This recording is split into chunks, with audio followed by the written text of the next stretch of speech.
전격 인터뷰 더불어민주당 원내 수석 부대표 박성준 의원 만나보겠습니다. 의원님 안녕하세요. 네, 안녕하세요. 네. 헌재가 한덕수 국무총리 탄핵 심판 청구를 기각했습니다. 헌재 판단 어떻게 보셨습니까? 일단은 이제 가장 큰 쟁점들을 몇 가지 좀 생각해 볼 필요가 있을 것 같아요. 한덕수 권한대행에 대해서 탄핵 소추를 할 수 있느냐 없느냐에 대한 것이 정족수 문제가 가장 큰 쟁점이었거든요. 당시로 돌아가 보면 판결도 판결이지만 그 당시 시점을 바라보면 정족수의 쟁점이 말끔하게 해결이 됐다 이번에 볼 때요. 권한대행은 대통령이 아닌 총리의 연장선상에서의 권한대행이기 때문에 정족수가 대통령이 제적위원 3분의 2가 아니라 과반수라고 하는 부분이 제적위원 가반수라고 하는 것이 명확하게 적고 결국 이것은 뭐냐면 국민의 선출을 받지 않은 대행이라고 하는 것은 대통령의 대행일 뿐이지 직위가 아니다라는 것을 명확하게 선언했다라고 좀 볼 이제 수가 새로운 판례가 정립이 된 거죠. 새로운 것이 정리가 된 것이죠. 이것은 뭐냐면 민주주의의 가장 기본 원리라고 하는 것은 국민의 선출을 받았냐 받지 않았냐에 대한 기준으로 가져가야 되는 건데 권한대행을 선출받은 권력으로 해서 제적위원 3분의 1을 국민의힘에서 주장한 것이기 때문에 그것은 논리적으로 맞지 않고 이번 헌법재판소에서 말끔하게 해결됐다는 점을 우리가 살펴볼 필요가 있을 것 같고요.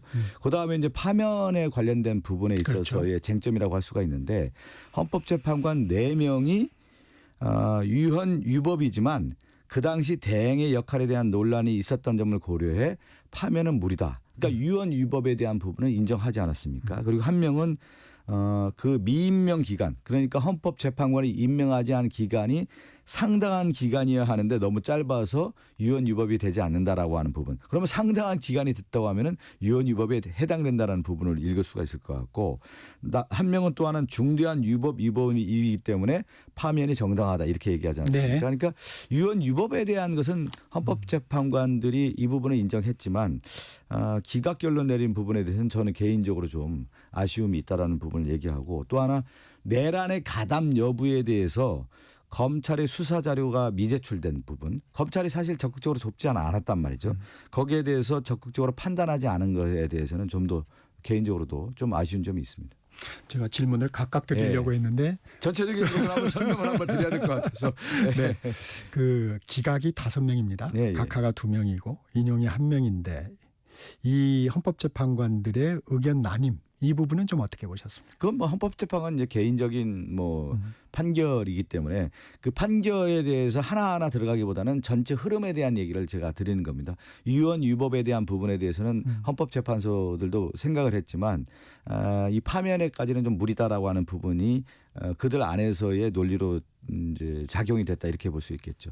네. 국회를 통과한 탄핵 소추안이 13건입니다. 네네. 그 가운데 이제 9건이 판단을 받았는데 모두 기각이 됐습니다. 국민의힘에서는 대국민 사과를 민주당이 해야 되는 거 아니냐 이런 요구를 하고 있는데 어떻게 이번에 보십니까? 그랬잖아요. 헌법재판소에서 명확하게 했잖아요. 탄핵 소추에 대한 것은 국회 정당한 권리고 남용이 아니다라는 부분을 딱 얘기하지 않았습니까? 당시에 이 탄핵 소추라고 하는 부분은 헌법적 판단이기도 하고요. 또 국회에서 입법 사법 행정에서의 국회 입법권이 행사할 수 있는 권한인데 그 권한은 뭐냐면 행정권의 남용에 대해서 명확하게 견제와 비판할 수 있는 권한이 어디에 있냐면 탄핵소추권이라는 말이죠. 그 부분에 대해서 헌법재판소에서 인정하지 않았습니까? 그거는 국민의힘의 논리인 것이죠. 그러면 그 국회의 정당한 권리 행사에 대한 것을 부정하는 거기 때문에 그건 논리에 맞지 않다고 봅니다. 네, 그 부분은 헌법재판소가 꾸준히 정확하게 제시를 하지 않았습니다. 네. 김부겸 당내 인사 얘기도 좀 한번 해보겠습니다. 김부겸 전 총리 이번 기각 관련해서 섣부른 탄핵이었다며 지도부가 무거운 책임을 느껴야 한다 이렇게 얘기했는데 김부겸 전 총리의 생각일 수가 있겠고요. 그거는 헌법재판소 그 당시에 윤석열 탄핵 이후에 헌법재판소 9명에 대한 부분에 있어서 국회가 임명한 부분이 있지 않습니까? 3명에 대해서 당연히 임명해야 된다라고 하는 부분을 당시 총리이면서 권한대행이 임명하지 않은 부분에 대해서는 그러면 제가 앞서 얘기한 것처럼 국회에 행사할 수 있는 권한이라고 하는 것은 당연히 탄핵소추밖에 없었기 때문에 그걸 선택했다고 볼 수가 있을 것 같고요.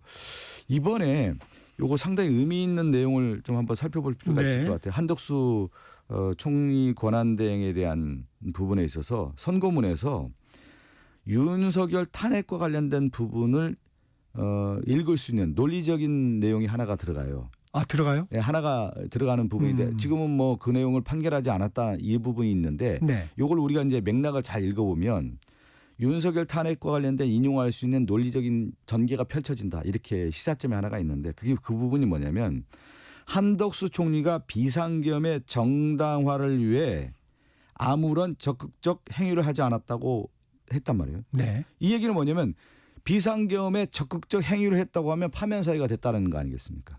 그렇게 해석이 될 수가 있는 거고 또 하나는 한덕수 총리가 그동안에 어떤 얘기했습니까? 비상계엄과 관련된 절차적 흔결성을 얘기했다면 네. 국무회의가 열리지 않았다. 그러니까 비상계엄에 정상적이지 않았다. 유언 네. 유법이 됐다라는 부분이기 때문에 윤석열 탄핵과 관련된 부분에 대한 것을 읽을 수 있는 아주 중요한 하나의 문구가 들어가 있는 것이죠. 아, 그렇게 분석하시군요. 그렇게 해석해야 되는 거죠. 그러니까 김부겸 전 총리의 개인적 생각과 별개로 이번에 한덕수 전 총리에 대한 탄핵 선고에 있어서의 윤석열 탄핵 인용에 대한 중요한 논리적 전개가 여기서 이미 포함되어 있다 이렇게 볼 수가 있는 겁니다. 아, 적극적으로 하지 않았기 때문에 예. 그렇다. 그 적극적으로 행위를 했다고 하면 파면 사유가 되는 거고 또 하나는 한덕수 총리가 비상계엄과 관련된 유언 유법성과 관련된 부분에 대해서는 인정하지 않았습니까? 인정했고 국무회의의 절차적 흔결성에 대해서도 얘기했다면 국무회의가 정상적 국무회의가 열리지 않았다라고 하는 부분을 얘기하지 않았습니까? 그건 비상계엄이 유언 유법이고 윤석열 탄핵과 관련된 것으로 인용의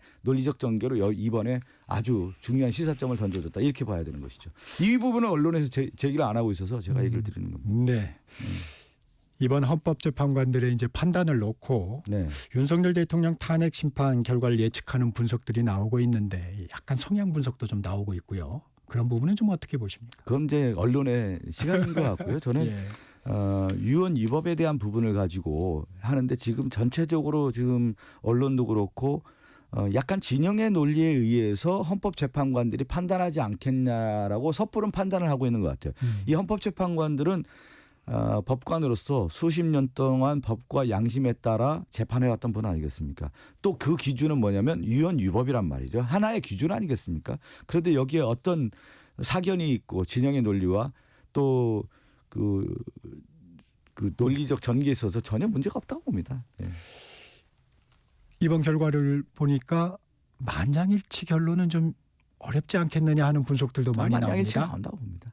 아, 만장일치로 보십니까? 역사적 무게와 역사적 책임이라는 게 있지 않습니까? 그리고 12월 3일 날 내란이 있었던 그 상황을 전 세계가 봤고 온 국민이 다 봤고 그 과정에 윤석열의 그 거짓말하는 행태들에 대해서 다 알고 있는데 그걸 헌법재판관들이 어떻게 부인할 수 있겠습니까? 저는 너무나 심플한 문제인데 뭐 여기까지 이렇게 오랫동안 지연되는 문제인지를 모르겠습니다. 이게 이제 심리가 좀 길어지면서 국민의힘에서는 윤 대통령 복귀에 대한 기대감이 좀 높아지는 것 같습니다. 어떻게 보십니까? 자신들만의 희망사항이겠죠. 얼마나 두려우면 윤석열 복귀를 희망하겠습니까? 반면에 그렇게 해석해야 되는 거 아니겠어요? 윤석열이 파면됐을 이후에 자기들의 정적 부담이라든가 정적 책임이라든가 아니면 법적인 책임들이 다 따르지 않겠습니까? 그거에 대한 두려움이 얼마나 크면 그걸 복귀로 하겠어요? 역사적으로 왕정 복권은 성공할 수 없는 겁니다. 윤 대통령 네. 탄핵 심판 선고 예상보다는 많이 늦어지고 있습니다. 그렇죠. 늦어지고 있다고 봐야 되는 거죠. 어떻게, 이 흐름이 우리가 생각하는 상식적 흐름과는 좀 다른 부분이 있죠. 비상적인 흐름이 있는데 그렇지만 저는 결론은 똑같다고 봅니다. 근데 심리는 조금 길어질 수 있다. 길어지는 것 같아요. 지금 길어질 수 있는 게 아니라 길어지고 있죠. 지금 그 부분에 대해서 국민들이 좀 여러 가지 해석이 있고 또 언론의 여러 가지 해석이 있을 수 있는데 저는 결론은 같다고 봅니다. 부 대표님, 민주당에선 예. 한덕수 총리 탄핵 심판 결과에도 최상목 부총리에 대한 탄핵은 추진하겠다는 입장입니다. 아니 그래서 일관된 민주당 입장 중에 하나가 뭐냐면 유언 유법한 부분에 대해서는 국회가 가진 권한으로서 견제와 균형의 원리에 있어서 최상목 권한대행에 헌법재판소가 마은혁 헌법재판관을 임명하지 않은 것은 위헌이다라고 분명히 얘기하지 않았습니까? 헌법재판소가. 그러면 행정부의 권한대행이라고 하는 최상목 권한대행이 위헌을 한 거 아니에요. 유언 유법한 행위를 한 거 아니겠습니까? 그거에 대해서 그러면 어느 기관이 이것을 책임을 물을 수 있겠습니까? 그럼 국회죠 당연히. 그럼 탄핵 소추를 해야 되는 것이죠. 당내에도 역풍을 우려하는 목소리가 좀 있는 것 같은데요. 아니 그렇지는 않아요. 왜 그러냐면 그 최상목 권한대행에 대한 탄핵 소추에 대한 것은 충분한 논의와 수기와 공론의 과정이 있었습니다. 그 과정에서 지도부에게 위임하겠다라고 그랬죠. 하는 부분을 네. 했고 지도부가 한 결정에 대해서는 따르겠다고 하기 때문에 지난번에 탄핵소추 발의에 대해서 당내 의견이 없었지 않았습니까? 우원식 국회의장은 좀 신중한 입장 아닌가요? 우원식 국회의장이기 때문에 또 신중한 거 아니겠습니까? 여야뿐만 아니라 전체적인 국회를 관장한다는 부분에 대해서는 의장께서는 좀 신중할 수는 있는 것이죠. 그렇지만 최상목 권한대행의 유연 위법한 부분에 대해서는 용납할 수 없다라는 것이 우원식 국회의장의 일관된 입장이라고 알고 있습니다. 한덕수 총리 이제 직무에 복귀했는데 마은영 헌법재판관 후보자 임명할까요? 임명해야 되는 거 아니겠어요? 앞서도 그 헌법재판관을 미임명한 거에 대해서는 유언 위법이라고 얘기했지 않았습니까? 그리고 또 한 분은 헌법재판관은 상당한 기간이 필요하다고 했는데 상당한 기간을 넘어서 엄청난 기간을 준 거 아니겠습니까? 그랬을 경우에 그 임명하지 않을 수가 있겠습니까? 저는 한덕수 총리가 임명할 수밖에 없다고 봅니다. 어제 노종면 원내대변인 예. 이런 얘기도 했어요. 마은영 후보자 임명하지 않으면 재탄핵도 가능하다는 입장을 밝혔는데 가능한 시나리오인가요? 그거는 이제 개인적 정치적인 의견이고 그거는 또 개인의 의견이기 때문에 개인의 의견을 넘어서 이제 지도부는 전체적인 상황 관리를 또 하는 거고요. 또 전체적인 흐름을 좀 봐야 되는 거고 의원들의 또 다 흐름을 봐야 되기 때문에 그 얘기까지 가는 건 너무 앞서는 것 같습니다. 아직은 개인 의견이다. 네. 내일 이재명 대표 공직선거법 2심 결과가 나올 예정입니다. 어떻게 예상하세요? 이제 그 공직선거법 이제 재판이 여기까지 왔는데 그러면 저는 역으로 이런 질의를 좀 드리고 싶어요. 윤석열 정권은 어떤 정권이었느냐, 그 실체가 뭐느냐. 자신의 영구 집권이고 김거리 정권이었다고 볼 수가 있는데 그 집권을 위해서는 정권을 연장하기 위해서는 무엇이 필요했느냐. 분명한 목표가 나오잖아요. 정적을 제거하는 거. 특히 야당 대표를 제거하고 여당 내에서도 자기들에게 쓴소리하는 사람들을 제거하겠다라고 하는 것이 내란이고 비상계엄으로 이어졌던 거 아니겠습니까? 그러면 윤석열 정권은 검찰을 내세워서 검찰 정권을 통해서 야당 대표인 강력한 차기 대선 후보라고 할 수 있는 이재명 대표를 옥죄기 위한 법적인 기획으로 갔다라고 하는 것이 지금 드러난 거 아니겠어요. 그랬을 경우에 그것이 공직선거법 재판까지 왔던 거고 모든 재판이 다 여기까지 온 거 아니겠습니까. 그러니까 이재명 대표와 관련된 아니면 이재명 대표의 가족들과 관련된 그 주변에 대해서 수백 번을 거쳐서 압수수색을 해왔던 거 아니겠습니까. 그것은 결국은 정적주의로 일관된 재판이었다. 그 수사였고 그것이 재판으로 이어졌다고 보는 거기 때문에 그것이 과연 내일 재판부가 판단을 할 때 저는 이 기획 수사에 의한 재판으로 이어졌다라는 부분을 아마 재판부도 알고 있을 거라고 봅니다. 그렇기 때문에 저는 무죄를 확신하고 있습니다. 이재명 대표도 무죄를 확신한다고 했는데 만약에 1심과 같은 형량이 나올 경우에 이재명 대표의 당내 역학구도는 좀 변화가 있을까요? 그 당내 역학구도는 전혀 저는 이 변화가 없다라고 볼 수가 있을 것 같고요. 제가 하나 또 말씀드리면 우리 이제 앵커고 저도 방송계 출신이기 네. 때문에 하나 말씀드리면 방송이나 이제 민주주의의 기본적 과정은 말의 전쟁이 아니겠습니까? 말을 통해서 검증을 하는 거란 말이죠. 그래서 대선 과정에서 앵커가 물어봐요. 예를 들어서. 그러면 어떤 질문에 대해서 잘 모른다라고 하는 답변을 했단 말이에요. 그럼 그거에 대해서 민주주의 기본은 말의 전쟁이기 때문에 말의 검증이 있어야 되는 거예요. 그러면 당연히 정당에서 검증을 하고 언론에서 검증을 하고 유권자가 마지막 판단을 하는 겁니다. 거기서 끝나는 거예요. 기본적으로. 이 말을 가지고 그것을 법적으로 쟁점을 해왔다고 하면은 윤석열에 관련된 그 대선 후보 과정에서 수많은 거짓말을 했단 말이에요. 그 거짓말에 대해서 우리 당에서도 검증을 하고 언론에서도 검증하고 유권자 판단했다면 유권자 판단이 끝나고 대선이 끝났다고 하면 거기에서 대부분 끝나는 겁니다. 민주주의 기본 원리라고 하는 것이. 그렇지만 윤석열 정권은 어떻게 했냐 말 한마디를 가지고 결국은 기획수사를 통해 여기까지 왔단 말이죠. 그러니까 민주주의 기본 과정들을 상당히 훼손한 것이 윤석열이었고 그것이 방점이 뭐였냐면 비상계엄과 내란이었다고 볼 수가 있는 거고요. 그렇기 때문에 앞서 얘기한 그것은 하나의 맥락에서 봤을 때 이재명 대표의 리더십이라든가 이 정당성, 당위성 더 하나는 리더십에 대한 부분에 있어서는 전혀 흔들림이 없는 것이죠. 그것이 결국 지지로 나타나는 거 아니겠습니까? 민주당 홍익표 전 원내대표 예. 어제 저희 프로그램에 나오셨는데 이런 얘기를 했어요. 만약에 이제 1심과 같이 그런 형량이 나올 경우에는 여론의 향배가 그 부분을 좀 좌우할 거다. 저는 여론의 향배 좌우 없다고 봅니다. 그렇습니다. 그게 한 나라의 리더가요. 리더십을 확보하고 여기까지 오는 데서는 수많은 희생과 피와 땀과 눈물이 있어서 온 거예요. 그 리더십을 확보하는 데 있어서 국민들의 시선을 볼 때 리더 자체의 흠결이나 부족함이 있다고 하면 이미 탈락이 되는 것이죠. 예를 들어서 집권당의 한동훈 전 대표라든가 네. 지금 오세훈 전 시장이라든가 오세훈 시장. 수많은 오세훈 시장이죠. 네. 오세훈 시장이라든가 수많은 시간 동안의 정치적인 그 수련과 학습을 해왔는데 국민들이나 그 당 지지자들이 봤을 때 리더십 자체가 부족하다고 하는 것을 평가한 거 아니겠어요. 그 피와 땀과 눈물이 제대로 충족이 못됐다고 보는 거 아니겠습니까. 그런 걸 보실 때 이재명 대표가 차기 대선 후보로서 유력한 후보가 된 것은 국민들이 봤을 때 그에 대한 피와 땀과 눈물을 통해서 여기까지 이루어왔다라고 하는 것에 대한 평가인 거예요.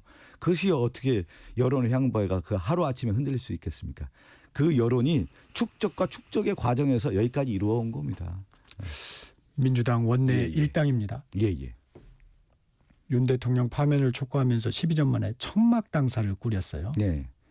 어떤 배경인가요? 이거는 이제 국가의 내란이 지속되는 상황이라고 보는 거고 누란의 위기라고 볼 수가 있는 거고요. 지금 이제 내란을 막고 지켜졌던 것은 빛의 혁명이다. 많은 시민과 국민들이 와서 여의도에서 응원봉을 들고 밤을 새면서 지켜줬다란 말이에요. 국회를 지켜줬는데 지금은 이 내란이 지속되다 보니까 이제 광화문으로 가는데 광화문이 빛광자 되라예요. 빛이 되는 문입니다. 그건 뭐냐면 과거에 군주의 선정이 세상에 빛이 되라 이런 얘기했는데 지금은 어둠의 시대라고 본 거예요. 우리가 내란이 계속되기 때문에 이제 다시 빛의 시대로 가야 되기 때문에 우리 민주당이 광화문으로 가서 국민과 함께하겠다 이런 뜻인 거고 그것은 내란의 종식이 어둠을 종식시키고 다시 빛의 민주주의 회복이다라고 하는 부분에 있어서의 의미를 담고 있는 것입니다. 그러면 윤 대통령 파면시까지 계속되는 겁니다. 그렇게 계속된다고 봐야 되죠. 네. 민주당에서 어제 윤석열 파면 101가지 이유 100서요? 네네네. 이걸 출간을 했어요. 이건 배경이 뭔가요? 지금 이제 하나 정리할 필요가 있다. 윤석열 정권이 지금 2년 반 동안 했던 것이 도대체 뭐냐. 국정에 대한 비전을 제시하거나 국민을 함께할 수 있는 정책도 제대로 제시하지 못하고 정치적인 개혁도 제대로 못한 상태에서 실정으로만 이어졌다라는 거고 비리로 연장됐다라고 하는 부분에 대해서 정리할 필요가 있다고 해서 삼선 의원 그러니까 삼선 의원들이 국회에서는 많은 경험과 정치 훈련과 숙련이 됐던 분들 아니겠습니까? 이 시점에서는 한번 윤석열 정권과 관련된 비리 백선, 실정 백선 이런 것들을 한번 정리할 필요가 있다고 해서 그것을 각 상임위원회 또 그 위원장들이 많이 있습니다. 그래서 그분들이 정리한 것으로 알고 있습니다. 그러면 준비 기간이 좀 꽤 있었나요? 이미 상임위와 우리 민주당에서 그동안에 무슨 특위라든가 조사단이라든가 다 있었습니다. 그것이 다 정리가 된 거기 때문에 그 정리 작업들을 아무도 심도 있게 상임위 차원에서 했고 그것을 모았다 이렇게 볼 수 있습니다. 네. 권성동 국민의힘 원내대표 네네. 이른바 이재명 망언집을 소개했습니다. 이건 좀 어떻게 보셨어요? 권성동 원내대표가 그동안에 망언을 많이 했죠. 그 망언을 권성동 원내대표의 망언을 되돌아봤으면 좋겠다는 생각이 들고 결국은 저는 이러한 행위 자체가 저는 집권당의 원내대표가 아니면 집권당이 해야 할 일은 아니라고 봅니다. 그것이 이제 국민에게 결국은 실망으로 다가간 거 아니겠어요? 그것보다 더 이상 언급할 가치가 없는 것 같은데요. 네. 국민연금 모수 개혁안 네네. 모처럼 여야 합의로 국회 통과했습니다. 여야 3040 세대 의원들 반대하고 나섰는데 이 청년 의원들의 반발에 대해 지도부로서 어떻게 생각하십니까? 아니 그런 논의는 이제 충분히 앞으로도 더 이어갈 수 있다고 보고요. 왜 그러냐면 이제 이번에 여야가 이제 합의한 가장 큰 맥락은 보험료율을 높이고 또 국민의 소득 대체율에 대한 부분을 어떻게 할 거냐에 대한 것인데 이게 오랫동안 지난 21대에서도 특위가 구성이 되어 왔고 해결이 정말 어려웠습니다. 근데 이거를 대승적 차원에서 이건 매듭을 지어야 돼. 그렇기 때문에 모수개혁이라고 하는 거거든요. 모수개혁이라고 하는 보험료율과 소득대체율을 13%, 43%를 합의를 이룬 겁니다. 그 가운데 그러면 다음에 선 모수개혁을 한 이후에 후 구조개혁이라고 하는 연금투기에서 할 수 있다라고 하는 부분이 있기 때문에 지금 이제 청년 의원님들이라고 하는 분들이 걱정하는 부분들은 저는 이제 구조개혁이라고 하는 연금특위에서 충분히 논의할 수 있다고 보기 때문에 그런 우려가 있다고 하면은 충분히 논의의 장에 들어와서 얘기하고 그 결과물을 도출할 수 있다고 봅니다. 예. 이 청년들의 참여를 특위에 좀 더 반영할 수 있는 건가요? 우리가 이제 두 가지 이제 뭐냐면 국회 내에서 특위가 있고요. 네. 또 우리는 당 안에서 연금특위가 또 따로 있어요. 연금특위 안에서 우리 의원님들이 들어가서 또 특위를 구성해서 이제 전체적인 국회 특위는 결정 과정이라고 할 수가 있겠지만 당내에서는 의견을 모으는 과정 특위가 있지 않습니까? 그 과정을 거쳐서 할 수 있는 충분한 과정이 있는 것이죠. 예. 이 국민의힘에서 요구하는 자동조동 장치 그거는 뭐 구조개혁 안에 포함해서 할 수 있는 거 아니겠습니까? 그건 논의가 되는 겁니까? 구조개혁 안에 하기로 여야 합의가 또 이루어진 거 아니겠습니까? 예. 원래 모수개혁의 21대부터 22대까지 논의가 됐던 건 뭐였냐면 얘기한 소득대체율하고 보험률이었습니다. 이 네. 부분이었고 자동조정장치라고 하는 부분은 이제 최상목 부총리가 얘기를 했던 부분이 이제 쟁점이 됐던 거였는데 이것까지 간다고 하면은 그 합의 도출이 어려우니까 원래 취지에 맞게 모수개혁을 하고 자동조정장치라든가 구조개혁과 관련된 부분은 추후에 연금특위에서 논의하자라고 하는 것을 깔끔히 정리된 것이 여야 합의인 것입니다. 예. 세대 갈등으로 좀 번져서는 안 될 것 같습니다. 네, 세대 지도부도 갈등, 예. 이런 부분들을 좀 많이 신경 써야 될 것 같습니다. 네, 또 그 의원들이 충분히 또 요즘에 많은 의견들을 개진하고 있기 때문에 수용 잘 하도록 하겠습니다. 네, 지금까지 더불어민주당 원내수석 부대표 박성준 의원이었습니다. 고맙습니다. 네, 감사합니다. 전격시사 1부 여기서 마칩니다. 전하는 말씀 듣고 2부로